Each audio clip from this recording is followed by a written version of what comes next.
നല്ല ബുദ്ധിമുട്ടാണ് കിട്ടാൻ. എൻ്റെ കേസിൽ എനിക്ക് ജോലി കിട്ടുന്നതിനേക്കാളും ബുദ്ധിമുട്ടുണ്ടായിരുന്നു അക്കോമഡേഷൻ കണ്ടുപിടിക്കാനായിട്ട്. ഇന്ത്യയിൽ നിന്ന് തന്നെ യു കെയിലുള്ള അക്കോമഡേഷൻ ഒരു ഫ്ലാറ്റാണ് ഞാൻ എടുത്തേക്കുന്നത്. അപ്പോൾ അതിൻ്റെ കംപ്ലീറ്റ് കാര്യങ്ങൾ റെഡിയാക്കിയതിന് ശേഷമാണ് ഞാൻ വരുന്നത്. Hi, welcome to another video.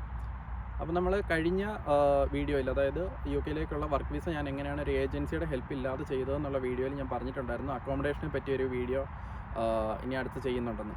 അപ്പോൾ അക്കോമഡേഷനെ പറ്റിയുള്ള വീഡിയോ ആണിത്. ഒരു സിംഗിൾ വീഡിയോയിൽ എല്ലാ കാര്യങ്ങളൂടെ പറയുവാണെങ്കിൽ അത് ഒരുപാട് കാര്യങ്ങൾ പറയാനുണ്ട്. അപ്പോൾ ഒരു മണിക്കൂറോ അല്ലെങ്കിൽ 45 മിനിറ്റെങ്കിലും ഉള്ളൊരു വീഡിയോ ആയിപ്പോൾ, അതുകൊണ്ട് 2 പാർട്ടായിട്ടായിരിക്കും അത് ചെയ്യുന്നത്. ഇത് ഫസ്റ്റ് പാർട്ടാണ്. ഇതിൻ്റെ ഇപ്പോൾ ഫസ്റ്റ് പാർട്ടിൽ ഉൾപ്പെടുത്തിയേക്കുന്നതെന്ന് പറഞ്ഞാൽ ബേസിക്കായിട്ട് എന്തൊക്കെ കാര്യങ്ങളാണ് നമുക്ക് വേണ്ടത്, അതുപോലെ ഒരു അക്കോമഡേഷൻ എടുക്കുന്നതിൻ്റെ പ്രോസസ്സിൽ എങ്ങനെയായിരിക്കും ഒരു എൻ്റയർ പ്രോസസ്സ്, എന്തൊക്കെ കാര്യങ്ങൾ വേണം എന്നുള്ളതായിരിക്കും ഇതിൽ പറയുന്നത്. ഇതിൻ്റെ സെക്കൻഡ് പാർട്ടിൽ ഡീറ്റെയിൽ ആയിട്ട് ഓരോ സ്റ്റെപ്പും എക്സ്പ്ലെയിൻ ചെയ്യുന്നതായിരിക്കും. ഇന്ത്യയിൽ നിന്ന് തന്നെ യു കെയിലുള്ള അക്കോമഡേഷൻ ഒരു ഫ്ലാറ്റാണ് ഞാൻ എടുത്തേക്കുന്നത്. അപ്പോൾ അതിൻ്റെ കംപ്ലീറ്റ് കാര്യങ്ങൾ റെഡിയാക്കിയതിന് ശേഷമാണ് ഞാൻ വരുന്നത്. അതായത് അഡ്വാൻസ് കൊടുത്തു, ഇവിടെ വന്ന് ബാക്കി ഫുൾ പേയ്മെൻറ്റ് നടത്തി എഗ്രിമെൻറ്റ് ചെയ്യുമായിരുന്നു ചെയ്തത്. അപ്പോൾ അത്രയുള്ള കാര്യങ്ങൾ ഞാൻ അക്കോമഡേഷൻ കണ്ടുപിടിച്ചതും സ്ഥലം കണ്ടുപിടിച്ചതും എല്ലാം ഞാൻ ഇന്ത്യയിൽ നിന്ന് തന്നെയാണ് ചെയ്തത്. അപ്പോൾ ഞാനും വൈഫും കൂടാണ് വന്നത്. അതുകൊണ്ട് ഫാമിലി അക്കോമഡേഷനാണ് ഇവിടെ നോക്കിയത്. അപ്പോൾ എനിക്കൊരു ഇൻഡിവിജ്വൽ പ്രോപ്പർട്ടി തന്നെ വേണം എന്നുണ്ടായിരുന്നു. ഷെയർഡായിട്ട് നിൽക്കാൻ എനിക്ക് വലിയ താല്പര്യമില്ലായിരുന്നു. അതുകൊണ്ട് ഒരു ഫ്ലാറ്റ് നോക്കിയിട്ട് അത് എല്ലാം റെഡിയാക്കിയതിന് ശേഷമാണ് ഞാൻ ഇങ്ങോട്ട് വരുന്നത്. അപ്പോൾ ഫുൾ കാര്യങ്ങൾ ഇന്ത്യയിൽ നിന്ന് തന്നെയാണ് ചെയ്തത്. അപ്പോൾ ഇന്ത്യയിൽ നിന്ന് നമ്മൾ യു കെയിലേക്ക് ഒരു അക്കോമഡേഷൻ നോക്കുന്ന സമയത്ത് ഭയങ്കര ബുദ്ധിമുട്ടാണ് കിട്ടാനായിട്ട്. അത്ര ഈസി ഒന്നുമല്ല, നല്ല ബുദ്ധിമുട്ടാണ് കിട്ടാൻ. എൻ്റെ കേസിൽ എനിക്ക് ജോലി കിട്ടുന്നതിനേക്കാളും ബുദ്ധിമുട്ടുണ്ടായിരുന്നു അക്കോമഡേഷൻ കണ്ടുപിടിക്കാനായിട്ട്. അപ്പോൾ ഇന്ത്യയിൽ നിന്ന് നമ്മൾ അക്കോമഡേഷൻ നോക്കുമ്പോൾ വരുന്ന, അതായത് ഇവിടുത്തെ ആൾക്കാരുടെ, അതായത് ലാൻഡ് ലോഡിൻ്റെ ഒരു പെർസ്പെക്റ്റീവിൽ നോക്കുമ്പോൾ നമ്മൾ വേറൊരു രാജ്യത്തു നിന്ന് ആദ്യമായിട്ട് വരുന്ന ഒരാളാണ്. നമുക്കിവിടെ യാതൊരുവിധ പ്രൂഫും ഇല്ല, ബാങ്ക് അക്കൗണ്ട് ഇല്ല, നമുക്ക് ഇവിടെ എംപ്ലോയ്മെൻറ്റ് തുടങ്ങാൻ പോകുന്നേ ഉള്ളൂ. അപ്പോൾ നമുക്കിവിടെ ഓൾറെഡി ജോലിയൊന്നും ചെയ്യുന്നില്ല. അപ്പോൾ അവർക്ക് വെരിഫൈ ചെയ്യാനായിട്ടുള്ള യാതൊരു ഇതുമില്ല.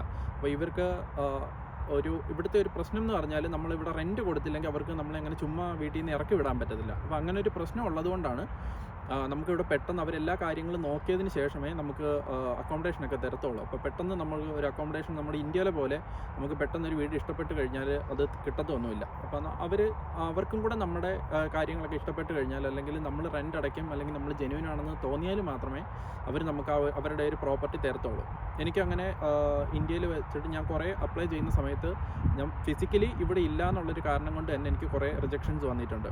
അപ്പോൾ അവർ പറയുന്നത്, നിങ്ങളെ ഞാൻ ഇതുവരെ നേരിട്ട് കണ്ടിട്ടില്ല, അപ്പോൾ നേരിട്ട് കാണാത്ത ഒരാൾക്ക് അക്കോമഡേഷൻ തരാൻ പറ്റത്തില്ല എന്നുള്ള കാര്യത്തിൽ അങ്ങനെ ഒരു കാരണം കൊണ്ട് ഒരുപാട് ലാൻഡ് ലോഡ്സ് ഞാനിങ്ങനെ അക്കോമഡേഷൻ നോക്കിയ സമയത്ത് അവർ അക്കോമഡേഷൻ തരില്ല എന്ന് പറഞ്ഞിട്ടുണ്ട്. പ്രോസസ്സ് എന്ന് പറയുന്നത്, പ്രോസസ്സ് അല്ലെങ്കിൽ നമുക്കിവിടെ അത്യാവശ്യമായിട്ട് അക്കോമഡേഷൻ കിട്ടാനായിട്ട് വേണ്ട കാര്യങ്ങളെന്ന് പറയുന്നത്, അപ്പോൾ 1 by 1 ആയിട്ട് ഞാൻ ഓരോന്ന് പറയാം. അപ്പോൾ ഫസ്റ്റ് നമുക്ക് വേണ്ടത് ഇവിടെ കുറച്ച് കോൺടാക്ട്സ് ഉണ്ടാക്കി വെക്കുകയാണ്. മിനിമം ഒരു 5 കോൺടാക്ട്സ് എങ്കിലും വേണം. അതിലൊരു 2 പേരെങ്കിലും നമ്മൾ ഏത് സ്ഥലത്തേക്കാണോ പോകുന്നത് ആ സ്ഥലത്ത് തന്നെ താമസിക്കുന്നവരാണെങ്കിൽ ഏറ്റവും നല്ലത്. അപ്പോൾ ഇതിൻ്റെ ഓരോ പോയിൻറ്റ്സിനെ പറ്റി കൂടുതൽ ഞാൻ എക്സ്പ്ലെയിൻ ചെയ്യുന്ന അടുത്ത വീഡിയോയിലായിരിക്കും.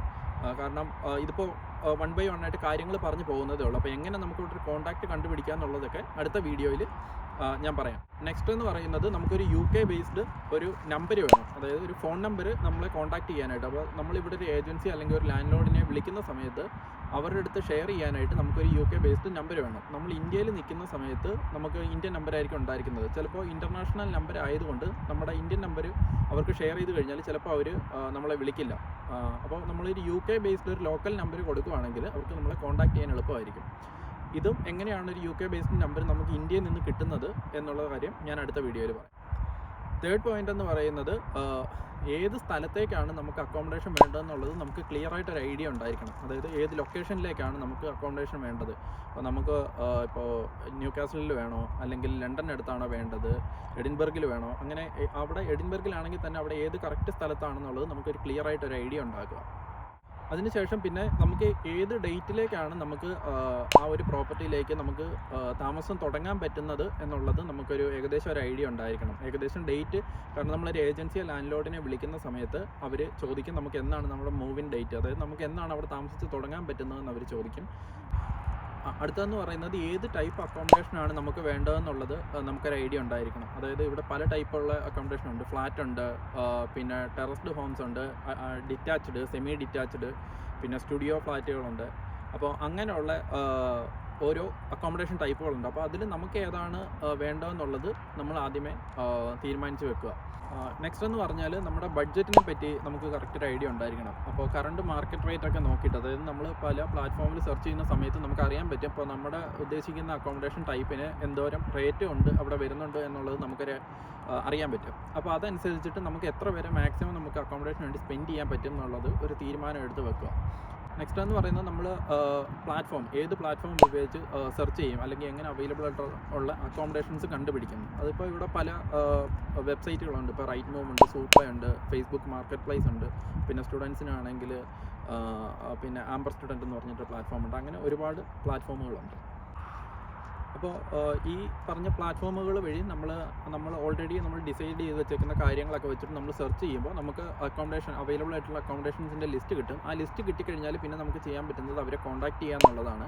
അപ്പോൾ കോൺടാക്ട് ഇൻഫർമേഷനൊക്കെ ഓൾറെഡി അവർ റൈറ്റ് മൂവിലാണെങ്കിലും സൂപ്ലൈയിലാണെങ്കിലും ഒക്കെ കൊടുത്തിട്ടുണ്ടാവും. ചിലപ്പോൾ അത് മിക്കവാറും ഉള്ളിടത്തെ സ്ഥലത്തെ ഉള്ള കോൺടാക്ട് ഡീറ്റെയിൽസ് എന്ന് പറയുന്നത് ഏജൻസിൻ്റെ ആയിരിക്കും കൊടുത്തേക്കുന്നത്. ഏജൻസ് ത്രൂ ആയിരിക്കും നമ്മളിവിടെ അക്കോമഡേഷൻസ് കൂടുതലും എടുക്കുന്നത്. അപ്പോൾ ഏജൻസ് വഴി എടുക്കുന്നതായിരിക്കും ഒത്തിരിയും കൂടെ ബെറ്റർ. അപ്പോൾ അങ്ങനെ ഡീറ്റെയിൽസ് കിട്ടിക്കഴിഞ്ഞാൽ പിന്നെ ഏജൻസിയെ കോൺടാക്റ്റ് ചെയ്തതിന് ശേഷം നമുക്കൊരു പ്രോപ്പർട്ടി വ്യൂവിങ്ങിനായിട്ട് ഒരു അപ്പോയിൻമെൻറ്റ് വേണമെന്ന് റിക്വസ്റ്റ് ചെയ്യുക. അങ്ങനെ റിക്വസ്റ്റ് ചെയ്ത് കഴിഞ്ഞാൽ നെക്സ്റ്റ് അവർ ലാൻഡ് ലോഡുമായിട്ട് ചെക്ക് ചെയ്തിട്ട് എപ്പോഴാണ് അവൈലബിലിറ്റി ഉള്ളതെന്ന് വെച്ചാൽ ആ സമയത്തിനനുസരിച്ച് അവർ അപ്പോയിൻമെൻറ്റ് തരും. ആ സമയത്ത് നമുക്ക് അവിടെ പ്രോപ്പർട്ടി വ്യൂ ചെയ്യാൻ പറ്റും. ഫിസിക്കലി ആണെങ്കിലും വെർച്വലി ആണെങ്കിലും നമുക്കത് വ്യൂ ചെയ്യാൻ പറ്റും. വെർച്വലി വ്യൂ ചെയ്യുന്നതിനുള്ള ഓപ്ഷൻസ് ഞാൻ കൂടുതൽ അടുത്ത വീഡിയോയിൽ എക്സ്പ്ലെയിൻ ചെയ്യുന്നതായിരിക്കും. അപ്പോൾ പ്രോപ്പർട്ടി കണ്ടു കഴിഞ്ഞാൽ നെക്സ്റ്റ് എന്ന് പറയുന്നത് നമുക്കത് ഇഷ്ടപ്പെട്ട് കഴിഞ്ഞാൽ, അപ്പോൾ വെർച്വലി ആണെങ്കിലും ഫിസിക്കലി ആണെങ്കിലും അത് കണ്ട് ഇഷ്ടപ്പെട്ട് കഴിഞ്ഞാൽ വീണ്ടും നമ്മൾ ഏജൻസി അല്ലെങ്കിൽ അവരുടെ കോൺടാക്റ്റ് എന്താണ് നമ്മുടെ കയ്യിലുള്ളത് അവരെ കോൺടാക്ട് ചെയ്യുക. കോൺടാക്ട് ചെയ്തതിന് ശേഷം നമ്മളൊരു ഓഫർ പ്ലേസ് ചെയ്യുക. അതായത് നമ്മൾ ഇൻട്രസ്റ്റഡ് ആണെന്ന് പറഞ്ഞിട്ട് നമ്മളൊരു ഓഫർ പ്ലേസ് ചെയ്യുക. ഓഫർ പ്ലേസ് ചെയ്ത് കഴിഞ്ഞാൽ അവർ ലാൻഡ് ലോഡുമായിട്ട് ചെക്ക് ചെയ്തതിന് ശേഷം അപ്പോൾ നമ്മുടെ ഓഫർ അവർ അക്സെപ്റ്റ് ചെയ്യുകയാണെങ്കിൽ അവർ നമ്മളെ അറിയിക്കും. അതാണ് ചെയ്യുന്നത്.